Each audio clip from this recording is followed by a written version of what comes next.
من أبينا آدم وبنوح الأقدام وخليل الرحمن.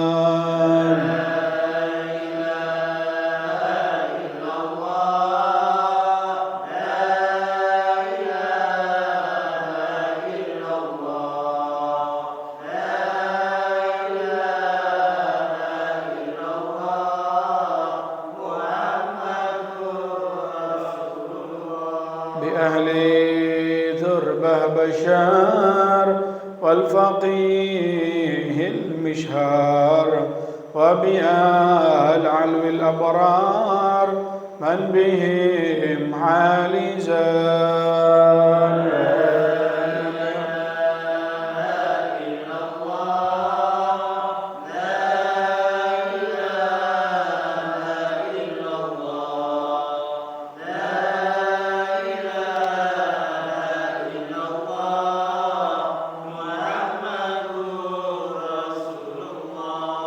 الصمد يا معطي بالعطاء لا تبدي جد لهذا المخدي بالرضا والغفران. لا إله إلا الله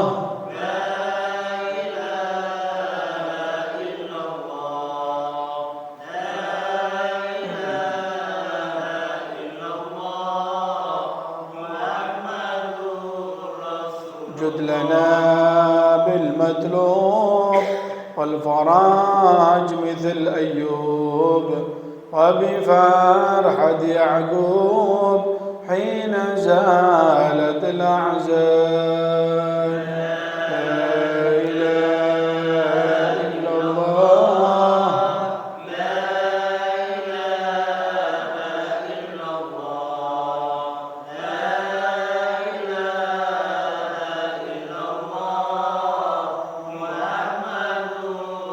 الفقير المحضر قائما في الأسحار قائلا يا ستار جد لنا بالغفران. لا إله إلا الله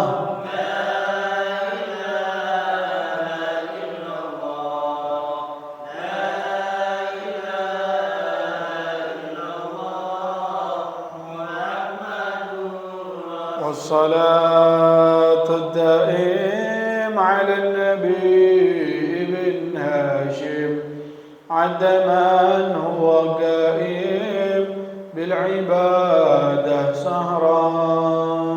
لا إله إلا الله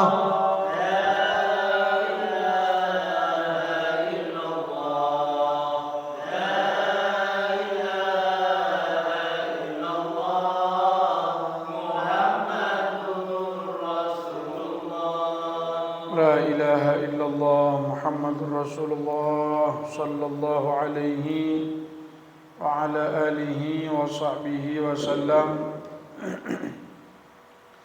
كلمة حق عليها نحيا وعليها نموت وعليها نبعث إن شاء الله تعالى من الآمنين آمين يا رب العالمين. السلام عليكم ورحمة الله تعالى وبركاته.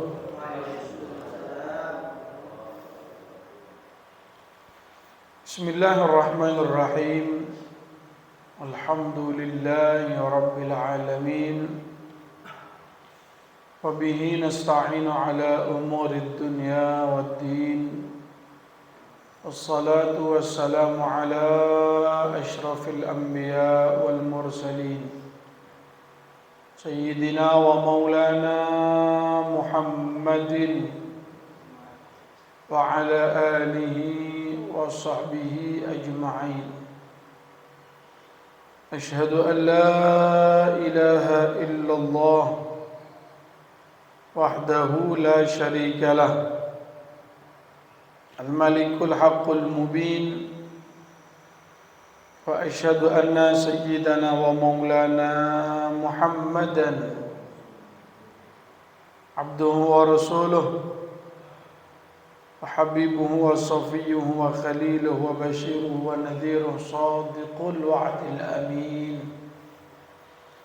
اللهم فصل وسلم وبارك وكرم على سيدنا ومولانا محمد مفتاح باب رحمة الله عدد ما في علم الله صلاة وسلاما دائمين بدوام ملك الله وعلى آله وصحبه سبحانك لا علم لنا إلا ما علمتنا إنك أنت العليم الحكيم ولا حول ولا قوة إلا بالله العلي العظيم أما بعد hadirin wal hadirat para jamaah, para pecinta ilmu, pecinta majlis ta'lim, pengunjung taman-taman surga rahimani wa rahimakumullah. Alhamdulillah, syukur kembali lagi kita haturkan kehadirat Allah Subhanahu wa taala hingga hari ini kita semua tetap terus mendapatkan banyak kenikmatan dari Allah Subhanahu wa taala. Terutama alhamdulillah kita semua tetap diparingi nikmat Islam, nikmat iman, sehat walafiat, panjang umur. Nikmat tetap terus diberikan kesempatan, kekuatan menjalankan perintah-perintah Allah, mengamalkan sunnah-sunnah baginda Rasul sallallahu alaihi wasallam, dan hadir kembali di musalla ini untuk menambah ilmu, belajar. Mudah-mudahan ibadah-ibadah yang kita laksanakan insyaallah kesemuanya akan diterima oleh Allah Subhanahu wa taala. Dosa-dosa kita mudah-mudahan diampuni oleh Allah Subhanahu wa taala. Hajat kita digabulkan oleh Allah Subhanahu wa taala. Mudah-mudahan ilmu-ilmu yang kita dapatkan insyaallah menjadi ilmu yang barakah dan bermanfaat. Amin amin ya rabbal alamin. Hadirin wal hadirat jamaah yang dirahmati oleh Allah Subhanahu wa taala, kita lanjutkan kembali kajian dari tafsir surat Yasin. Pada penjelasan yang sebelumnya menjelaskan sampai pada ayat Tanzilal Azizir Rahim yang penjelasannya beberapa sudah kita baca pada pertemuan sebelumnya. Di dalam aturan bacaan Al-Quran pun ada dua model bacaan. Bisa dibaca dengan di fathah lamnya itu tanzilal, atau juga wa in quri'a birraf'i, bisa dibaca dengan didhammahkan lamnya tanzilul. Tapi yang umum kita baca adalah Tanzilal Azizir Rahim. Karena untuk bisa dan boleh membaca dengan gaya-gaya harokat yang lain, ya tentunya harus mempelajari ilmunya terlebih dahulu. Atau dalam ilmu tahfidzul Quran itu disebut dengan qira'atus sab'ah. Qira'atus sab'ah. Qira'ah itu bacaan, sab'ah 7. Jadi ada 7 macam bacaan. Kemudian lanjutannya, litundira qauman ma undira aba'uhum. Al-lamu lit-ta'lil lit-tanzil qila fama fima undira lin-nafyi ay lam tundir aba'uhum al-aqrabun litatawuli muddatil fatrah. Faqila ma bima'na alladhi litundira qauman alladhi undira bihi aba'uhum. Lanjutannya Allah Subhanahu wa taala menekankan kepada baginda Rasul sallallahu alaihi wasallam bahwasanya Allah turunkan itu Al-Qur'an kepada baginda Rasul tujuannya litunzira, agar engkau berikan peringatan. Makanya salah satu dari panggilan atau julukannya Kanjeng Nabi itu Nazir. Biasanya pasangannya Bashir Nazir, Bashiran wa Nazira. Bashir artinya apa? Ya, pembawa kabar gembira. Bashir itu artinya pembawa kabar gembira. Nabi Muhammad di antara tugas beliau yang memberikan kabar-kabar yang menggembirakan bagi orang yang ahli ibadah, yang nurut, yang iman, ya mendapatkan kabar gembira. Bashir. Nama-nama kata-kata Bashir ini pun juga menjadi nama di orang Indonesia dia, sehingga jadi Pak Bashir kan gitu. Nggak pakai shin, dah pakai S biasa, Bashir gitu. Begitu pula Nazir. Apa artinya Nazir? Memberikan peringatan untuk orang-orang yang maksiat, melawan, tidak iman. Ya, Nabi diperintah sampaikan peringatan-peringatannya, ancaman-ancaman, jelaskan. Makanya kan firman Allah litunzira. Tujuan di Al-Quran diturunkan kepada engkau wahai baginda Rasul agar engkau memberikan peringatan.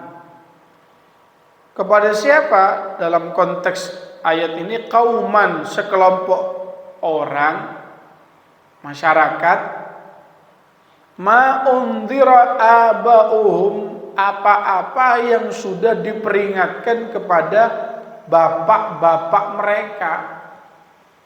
Bahasa Arabnya banyak bapak itu aba, kalau satu itu abun. Tapi kalau banyak aba, beberapa bapak-bapak begitu. Kayak begini sekarang nih, bapak-bapak ini aba. Makanya dalam bahasa Arab itu juga ada istilahnya kunyah. Apa kunyah? Julukan seseorang yang diawali dengan kata-kata abun. Biasanya dipasangkan dengan nama anaknya. Jenengan punya nama anak siapa? Oh, anak saya namanya Husain bin, berarti Abu Husain. Bapake Husain. Nah, Kanjeng Nabi kan sebagaimana kita bahas kemarin itu, beliau julukannya Abul Qasim. Abul Qasim, ayahnya Qasim, karena putra Kanjeng Nabi yang pertama yang lelaki itu namanya Qasim. Ya samalah, bahasa seperti ini sering dipakai sama emak-emak kalau cerita sama tonggonya. Bapake lari-lari, atau mungkin nama anaknya Dani begitu. Bapak Dani wis budal megawe wis. Dalam bahasa Arab ada begitu, abun namanya, Abul Qasim. Atau terserah jenengan punya putra namanya siapa kira-kira, ya bisa dipakai gitu ya, bisa dipakai. Kalau mungkin nama anaknya itu Bambang, ya Abu Bambang kan begitu. Ya disesuaikan. Nah, tujuannya agar engkau berikan peringatan wahai Muhammad kepada sekelompok orang yang bapak-bapak mereka, nenek moyang mereka dulu sudah diberikan peringatan. Jadi sebetulnya nenek moyang orang-orang kafir Quraisy sebelum-sebelumnya itu mereka sudah pernah mendapatkan peringatan. Nah, sebelum Kanjeng Nabi itu kan terakhir Nabi Isa. Setelah Nabi Isa itu kosong. Dalam bahasa Arab namanya fatrah, masa fatrah. Apa fatrah itu? Masa vakum. Di masa itu tidak ada nabi, tidak ada rasul sama sekali. Sehingga disebut fahum ghafilun. Mereka itu orang-orang yang lalai, orang-orang yang tidak tahu dari iman, sudah lupa dari iman. Seakan-akan Allah mengatakan kepada baginda Nabi, ya Muhammad, wahai Nabi Muhammad, anzalna ilaika hadzal Qur'an, kami turunkan kepadamu Al-Qur'an ini, litukhawwifa bihil qaum, kepada sekelompok orang-orang alladzina lam yakhufu, yang mereka itu tidak ada takut kepada Allah. Kenapa? Karena mereka hidup di zaman yang sebelumnya itu kosong, tidak ada nabi, tidak ada rasul. Kita bisa bayangkan ya kehidupan zaman dulu itu bagaimana. Mulai zaman Nabi Ismail, atau bahkan kalau sebelum kanjeng Nabi Isa, itu tidak ada nabi, tidak ada rasul, tidak ada aturan, tidak ada agama, tidak ada syariat. Ya itu sudah, makanya disebut dengan jahiliyah. Jahiliyah itu kehidupan yang tidak pakai adab, sudah tata krama, peradaban itu tidak ada. Sering kita dengarkan bagaimana cerita-cerita zaman terdahulu itu, ketika mungkin istrinya mengandung kemudian lahir ternyata anaknya perempuan, untuk mereka itu aib. Zaman jahiliyah ketika itu, bagi mereka kalau sudah lahir anaknya merocot ternyata perempuan, waduh ngisin-ngisin itu. Gimana? Ya dipendem hidup-hidup. Jadi jahiliyah sekali sudah. Kehidupan ini tidak nyaman, tidak kondusif, tidak ada tata aturan, itu tidak ada sudah. Tukaran yang mari-mari, sana kemari bawa senjata, segala urusan itu diselesaikan kelendi, ya tukaran, perang. Siapa yang kuat, siapa pemberani, ya dia yang berkuasa sudah. Hukumnya hukum rimba ketika itu. Cuma sampai jangan salah paham, bukan berarti ketika kita mendengarkan kata-kata jahiliyah mereka itu tidak hebat urusan dunia. Loh, urusan keuangan ekonomi maju sudah ya. Perdagangan ketika itu, wah jangan main-main, luar biasa. Ya bahkan Nabi Muhammad SAW pun beliau ya dahulunya kerja juga dagangan kanjeng Nabi.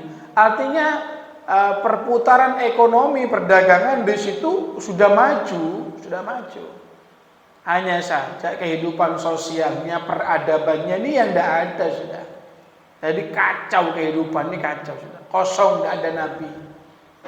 Nah, Nabi Muhammad lahir kemudian mendapatkan Al-Qur'anul Karim, ya tujuannya memberikan peringatan kepada mereka yang kosong, tidak ada nabi, tidak ada rasul. Nah, ini salah satu hikmah ya yang diperintahkan oleh Allah kepada baginda Nabi Muhammad sallallahu alaihi wasallam. Dan juga dengan alasan seperti inilah kita sebagai umat Islam yang berakidahkan Ahlus Sunnah wal Jamaah meyakini dan menganggap bahwasanya orang tua Nabi itu tidak diazab, tidak masuk neraka. Ada sekelompok ataupun saudara-saudara kita yang memiliki pandangan itu kan orang tua Nabi, mereka kan tidak iman kepada Allah dan seterusnya. Ya berarti mereka pun juga nanti akan disiksa di neraka dengan alasan yang macam-macam lah. Nah tapi kalau kita Ahlussunnah wal Jamaah memiliki pandangan, memiliki keyakinan bahwasanya orang tua baginda Rasul sallallahu alaihi wasallam itu tidak masuk neraka. Kenapa? Sesuai firman Allah. Allah berfirman, "Wa ma kunna mu'adzibina hatta nab'atha rasula." Kami tidak akan mengadab sekelompok orang sampai kami turunkan di tengah-tengah mereka ada nabi, ada rasul. Ada nabinya, ada rasulnya, kok tidak iman, pantas untuk disiksa, pantas untuk diadab. Dan andai kata ada sekelompok orang di tengah-tengah mereka ketika itu tidak ada nabi, ketika itu tidak ada rasul, Allah berfirman, "Wa ma kunna mu'adzibin." Kami tidak akan menyiksa mereka. Kami tidak akan mengadab mereka. Termasuk orang tua baginda Nabi, nenek moyang kanjeng Nabi, mereka hidup di zaman yang ketika itu tidak ada nabi, tidak ada rasul. Sehingga pandangan kita Ahlussunnah wal Jamaah menganggap tidak mungkin masuk neraka sudah. Itu yang perlu dipahami ya, perlu dipahami. Jadi jangan sampai punya pandangan yang ngawur kepada orang tua Nabi, Siti Aminah, Sayyid Abdullah, kemudian nenek moyang ke atasnya, menganggap mereka itu nanti akan disiksa api neraka. Na'udzubillah min dzalik, tidak mungkin. Bahkan kalau panjenengan perhatikan, Allah berfirman, apa bunyi ayatnya? Qad nara taqallubika fis sajidin. Allah berfirman, Nabi Muhammad itu berpindah-pindah dari orang-orang yang ahli sujud. Ya. Jadi bibit kanjeng Nabi dari nenek moyang itu berpindah dari satu orang ke orang lain, satu rahim ke rahim yang lainnya, itu berpindah dari orang yang ahli sujud pindah ke ahli sujud. Jadi dijaga, dilindungi sama Allah Subhanahu wa taala. Allah menyebutkan Nabi Muhammad itu bibitnya berpindah dari orang-orang yang ahli sujud, berarti mereka semua itu nenek moyang kanjeng Nabi adalah orang-orang yang iman kepada Allah dengan aturan syariat di zaman mereka masing-masing. Dan tidak mungkin Allah itu menitipkan bibit kanjeng Nabi, cahaya kanjeng Nabi pada orang-orang yang jelek, pada orang-orang yang syirik, pada rahimnya wanita-wanita yang kotor. Tidak mungkin, pasti dijaga, dilindungi oleh Allah Subhanahu wa ta'ala. Apa kata kanjeng Nabi? Kharajtu min nikahin walam akhruj min sifah. Aku ini lahir dari pernikahan yang sah. Artinya apa? Berarti ketika Sayyid Abdullah dengan Siti Aminah itu menikah, pernikahannya pernikahan yang sesuai syariat ketika itu, aturan ketika itu, dan itu terus sampai ke atas pun semuanya dari pernikahan yang sah, bukan dari kelakuan-kelakuan mesum, kelakuan kotor. Dijaga oleh Allah Subhanahu wa ta'ala. Dan termasuk juga alasan kita menganggap orang tua Nabi itu tidak disiksa di neraka karena mereka hidup di zaman fatrah. Apa fatrah? Zaman vakum, yang di situ tidak ada nabi, tidak ada rasul. Allah berfirman, "Wa ma kunna mu'adzibina hatta nab'atha rasula." Kami tidak akan menyiksa sekelompok orang kalau ternyata di tengah-tengah mereka belum ada seorang nabi, belum ada seorang rasul. Nah, kemudian lanjutannya di sini Allah Subhanahu wa taala berfirman, "Laqad haqqal qawlu ala aktsarihim fahum la yu'minun." Laqad haqqal qawlu, benar-benar pantas, cocok, berhak bagi kebanyakan mereka akan mendapatkan al-qaul, ucapan, kalimat dari Allah Subhanahu wa taala. Fahum la yu'minun, maka mereka tidaklah menjadi orang-orang yang beriman. Maksudnya apa? Ai wajabat kalimatul adzab ala aktsarihim li'anna Allah ta'ala alima bi'ilmil azali anna aktsara Quraisyin la yu'minuna billahi wa risalati Muhammadin sallallahu alaihi wasallam, Abi Jahlin wa Ataba wa Syaibah wal Mughirah wa amsalihim. Fal khitab fi haqqi haula'il ashqiya ta'kid al hujjah la li talabil iman. Maksud dari ayat ini, wajabat kalimatul adab, mayoritas kebanyakan mereka orang-orang kafir Quraisy ketika itu di zaman Nabi itu sudah wajib ataupun mendapatkan keputusan dari Allah, mereka itu akan diadab. mereka itu akan disiksa sama Allah Subhanahu wa taala. Kenapa? Karena Allah Maha tahu, Allah Maha mengerti.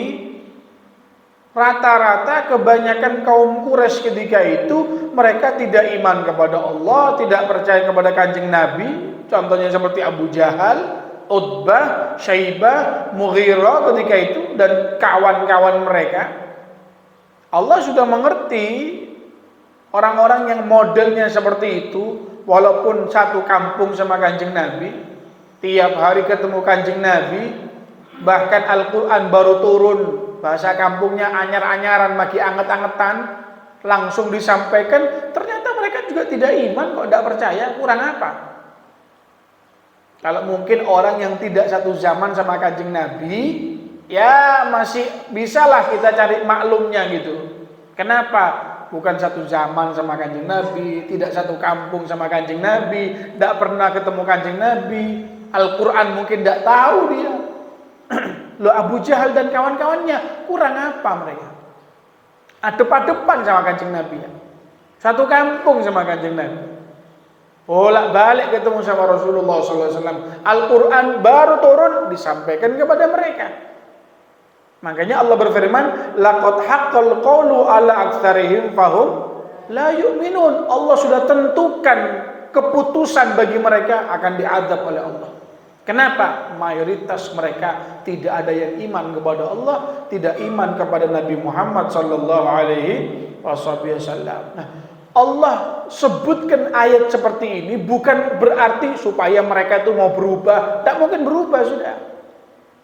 Ini kan ayat, nanti kan disampaikan sama Kanjeng Nabi kepada mereka. Terus ada harapan mereka nanti akan takut gitu. Kemudian berubah mau iman. Enggak, ternyata tidak. Tetap mereka tidak iman. Tetap mereka tidak percaya.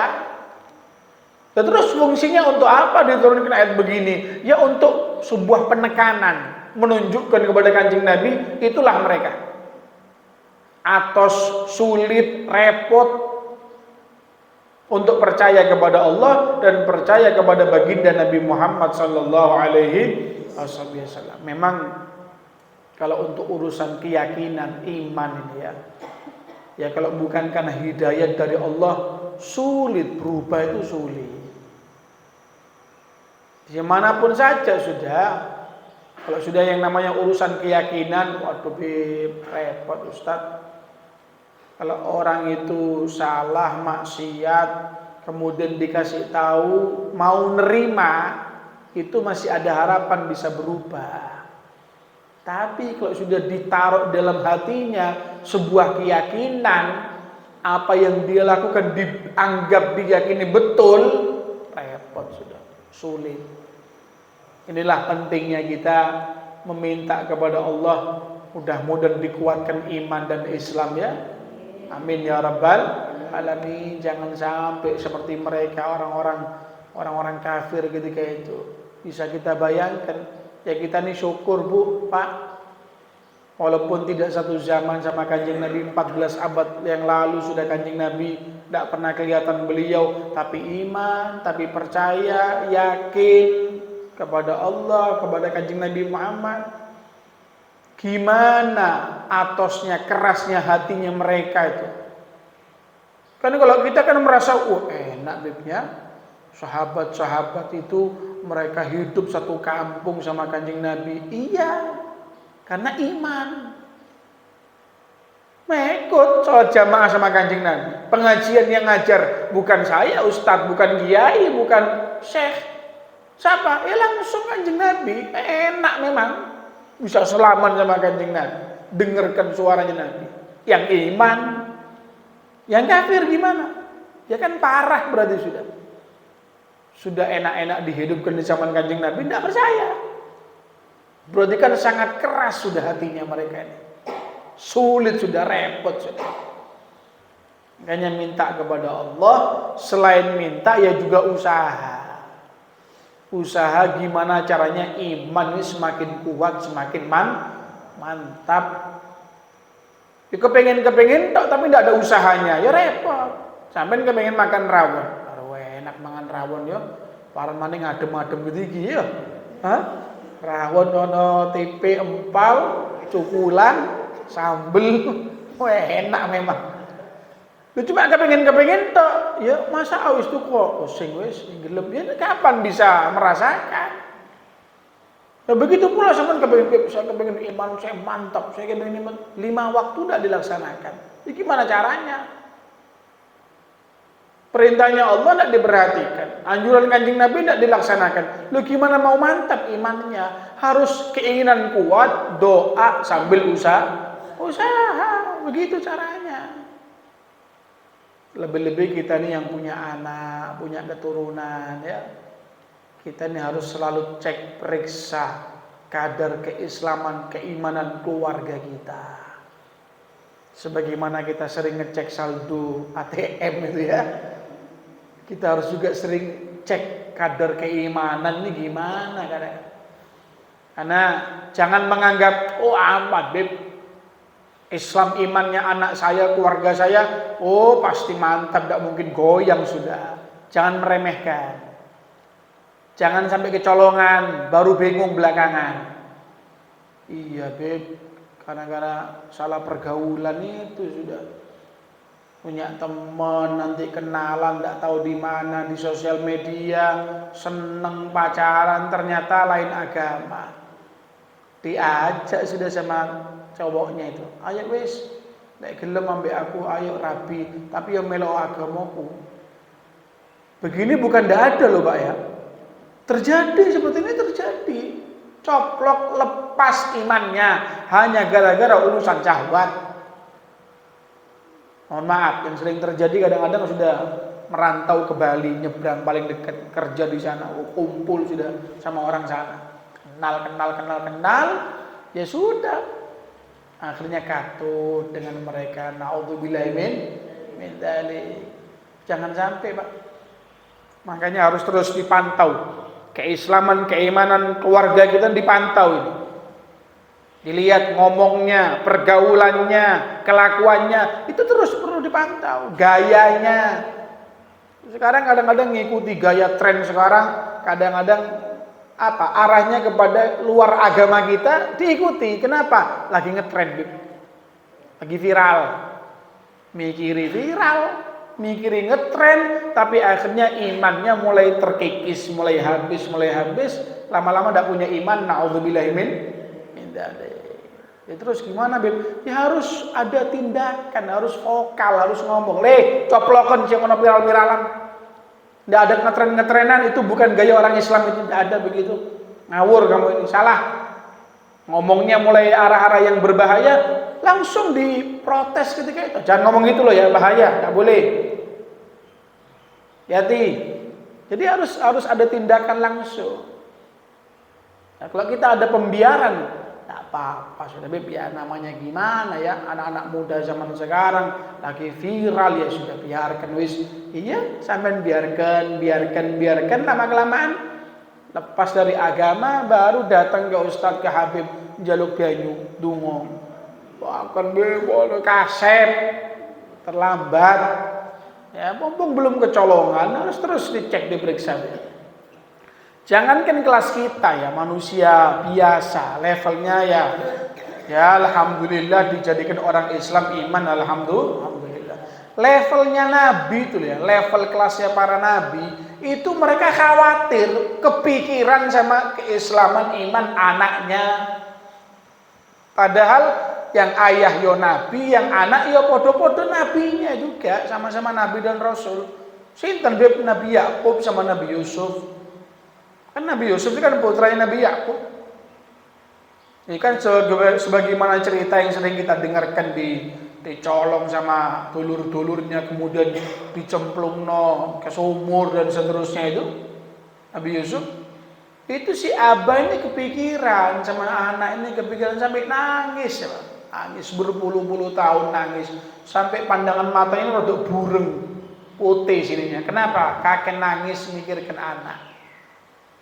Sampai suatu saat Nabi Yakub ini mimpi ketemu malaikat Israel pencabut nyawa. Namanya orang tua kepikiran, gimana nasibnya anak saya ini? Apa betul-betul mati atau masih hidup atau gimana? Pompong ketemu yang megang jadwal, kan gitu ya. punya absennya semuanya, tanya, Israel, gimana kondisi anak saya? Apakah jenengan sudah pernah mencabut nyawa anak saya? Tak.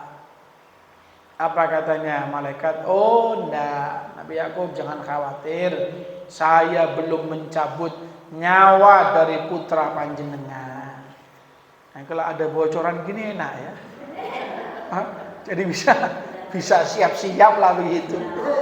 Ya, cuma kan yang bisa cari bocoran kelasnya level Nabi, para Rasul itu sudah. Kemudian apa kata malaikat Israel? Nabi Yakub jangan khawatir, jangan bingung. Allah menyampaikan pesan salam untuk panjenengan. Bagaimana? Panjenengan tidak akan wafat kecuali ketemu dulu dengan putra jenengan Nabi Yusuf. Sudah, tidak usah kepikiran Lis. Sebelum wafat pasti ketemu. Jangan khawatir. Nah, ketika ada perbincangan antara Nabi Yakub dengan malaikat Israel dalam mimpinya Nabi Yakub, muncul Nabi Yusuf, muncul.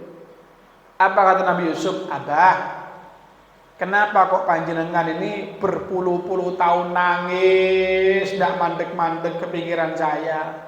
Kenapa, Abah? Seandainya kita tidak ketemu di dunia, Mbak, meninggal dunia, kiamat, akhirat kan ketemu juga. Kenapa kok sampai nangis berpuluh-puluh tahun ini? Kenapa? Meninggal dunia, masuk alam kubur, ketemu, Mbak. Tak usah bingung. Apa kata si Abah? Anak, Yusuf, saya tahu, kalau itu tahu ya, nanti kalau wafat meninggal dunia, kita akan bertemu. Terus kenapa apa ini kok nangis berpuluh-puluh tahun? Yang Abah pikirkan, imannya kamu ini bagaimana? Jadi berpuluh-puluh tahun nangis itu memikirkan keislaman, keimanan anaknya. Padahal si Abah yo nabi, si anaknya juga nabi. Tapi orang tua kepikiran, ini Islamnya anakku ini gimana? Imannya anakku ini gimana? Sampai nangis berpuluh-puluh tahun. Kenapa? Kata beliau, nak, kalau iman kamu berubah, nak, kamu tidak Islam lagi, wes hari kiamat jalannya lain sudah, tidak mungkin ketemu sudah, lain-lainan sudah. Tapi kalau masih Islam, iman kita pasti ketemu, nak. Tapi kalau sudah berubah kamu keimanannya, keyakinannya, aduh sudah lain, jalurnya lain sudah, nak. Itulah yang membuat Nabi Yakub nangis berpuluh-puluh tahun. Makanya kita nih ya wajib meniru seperti itu. Mungkin jenengan punya putra kuliah di kota lain, di negara lain. Jangan cuma kepikiran makannya toh. Jangan kepikiran juga hanya SPP. Tanya, salate klendi koncomu sapa? Jogoan imannya, jaga Islamnya, terus begitu. Jangan mandek terus, tiap telepon ingatkan terus begitu sudah. Mau dia bosan, tidak bosan, tetap ingatkan sudah. Karena kita kepingin ya, keluarga kita, suami, istri, anak, tetap dalam keadaan Islam dan iman kepada Allah, sehingga tetap akan berkumpul di dunia sampai terus di akhirat, di surganya Allah Subhanahu wa taala. Amin amin ya rabbal. Mudah-mudahan insyaallah Allah kuatkan, Allah mantapkan iman kita, iman keluarga kita, istri, anak kita dimantapkan imannya oleh Allah Subhanahu wa taala, sehingga sampai terus nanti ketika detik-detik umur kita dicabut oleh Allah Subhanahu wa taala, semoga membawa Islam dan iman, husnul khatimah. Amin amin ya rabbal alamin. Hadirin, sebelum ditutup dengan doa, ada pengumuman sekaligus undangan. Pertama, Haul Al-Habib Hadi bin Abdullah bin Umar Al-Haddar. Beliau seorang wali min auliyaillah yang asli dari kota Banyuwangi. Beliau makamnya itu ada di timur makam Datuk Abdurrahim Fauzir. Insyaallah pelaksanaan haulnya hari Ahad besok ini. Rangkaian acara haul mulai nanti sore Sabtu, hari ini sore acara Rauhah itu ya baca kitab santai begitu sambil qasidah. Ba'dal maghribnya membaca burda. Kemudian Ahad subuh besok ba'da salat subuh ziarah bersama-sama di makam Habib Hadi Al-Haddad di Keramat nggih, ba'da salat subuh ya jam 5:30 begitu sampai selesai. Jam 8 acara pelaksanaan haul Al-Habib Hadi bin Abdullah bin Umar Al-Haddad. Khususnya untuk muslimin ini khususnya untuk bapak-bapaknya, ayo disempatkan waktu menyemarakkan kota tercinta Banyuwangi ini dengan acara haul-haul orang-orang yang soleh, wali-walinya Allah Subhanahu wa ta'ala. Yang kedua, haul dari abah saya. Saya undang ini teman-teman di Musholla Az-Zahra malam Kamis untuk muslimin saja, Bu. Mohon maaf muslimatnya ya.